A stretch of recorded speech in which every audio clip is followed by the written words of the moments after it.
शब सोनी और खबरों की शुरुआत एक बड़ी खबर से, जहां कांग्रेस को एक बार फिर से बड़ा और तगड़ा झटका लगा। बीना से कांग्रेस विधायक निर्मला सप्रे बीजेपी में शामिल हो गई हैं। यह सिलसिला अब लगातार जारी है। राहतगढ़ में सीएम की सभा में ज्वाइन की बीजेपी पहली बार कांग्रेस के टिकट पर चुनाव जीती थी, लेकिन कांग्रेस का दामन छोड़ अब बीजेपी का दामन थाम लिया है। बीना से कांग्रेस विधायक निर्मला सप्रे बीजेपी में शामिल।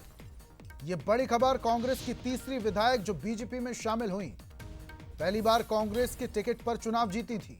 राहतगढ़ में सीएम की सभा में उन्होंने बीजेपी को ज्वाइन किया। तस्वीरें आप देखिए, उसी सभा की तस्वीर जिस सभा में विधायिका ने कांग्रेस को छोड़कर अब बीजेपी का दामन थाम लिया। मुख्यमंत्री मोहन यादव बीजेपी का पटका पहनाकर उनको बीजेपी में शामिल करा रहे हैं। ज्यादा जानकारी के साथ हमारे सहयोगी मनीष जुड़ चुके हैं, सीधा उनका रुख करते हैं। मनीष, यहां पर कांग्रेस को एक और बड़ा और तगड़ा झटका लगता हुआ दिखाई दे रहा है, जब विधायक कांग्रेस को छोड़कर बीजेपी में शामिल हो चुकी हैं। इस बदलाव से क्या कुछ अंतर आएगा?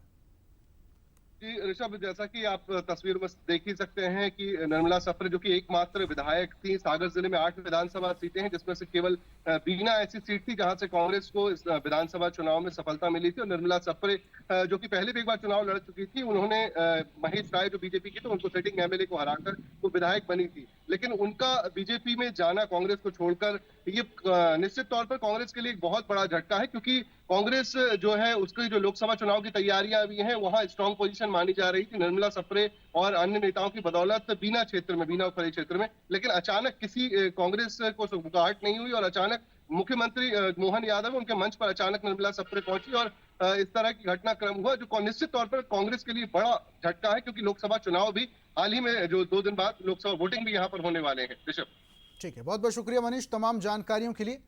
और यहाँ पर जो विधायक हैं वो कांग्रेस को छोड़कर बीजेपी में शामिल हो चुकी हैं, जिससे अब कांग्रेस को एक तगड़ा झटका, लेकिन